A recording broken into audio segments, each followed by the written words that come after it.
Imagine a world where the light never dims, where the shadows never creep in. At first glance, it might seem like a paradise. But without the shadows, how would we ever see the light? What if the darkest parts of ourselves held the key to our deepest transformations?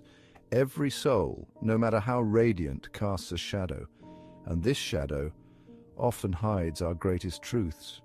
From the very beginning of time, spiritual seekers have strived to walk in the light, pursuing enlightenment, peace, and harmony.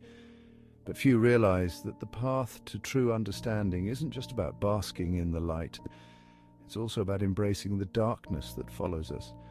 Spirituality teaches us about balance. The Tao speaks of yin and yang, light and dark intertwined. Zen monks sit in silence, accepting the ebb and flow of thoughts, while Sufi mystics whirl, surrendering to the mystery of their own inner depths. But what they all have in common is a willingness to face the parts of themselves most would rather ignore, their shadow. Light is often celebrated. It's the clarity we seek in meditation, the peace we find in moments of stillness. It's where joy, compassion, and love reside. And yet, the brighter the light, the deeper the shadow it creates. True light is not the absence of darkness, it's the harmony of both. The mystic Rumi once wrote, "The wound is the place where the light enters you." He understood that our greatest illumination often comes from the places we've been most broken, from the struggles we've faced. To truly understand the light, we must first understand its shadow.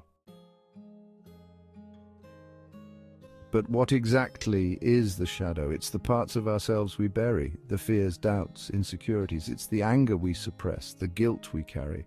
Carl Jung referred to it as the dark side of our personality, the aspects of ourselves we prefer to hide, even from our own consciousness. But here's the truth. The more we deny the shadow, the more power it has over us. It festers in the background, influencing our choices, our relationships, our very essence. The shadow isn't the enemy. It's a teacher.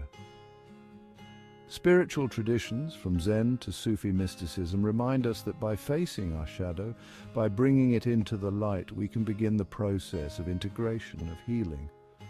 Without the shadow, we remain incomplete, forever chasing an illusion of perfection that doesn't exist.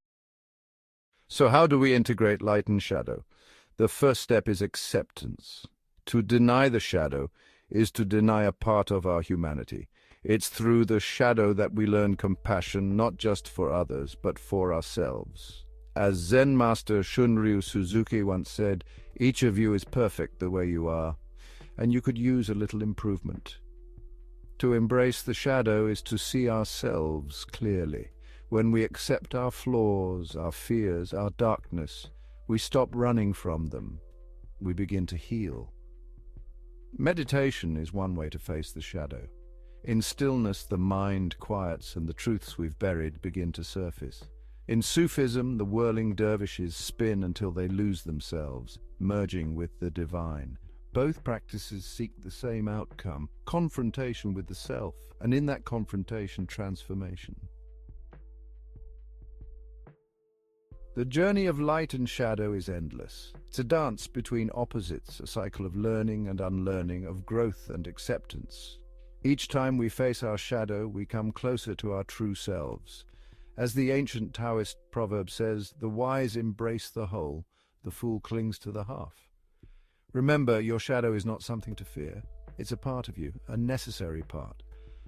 Without it, the light would have no meaning. Embrace both your light and your shadow.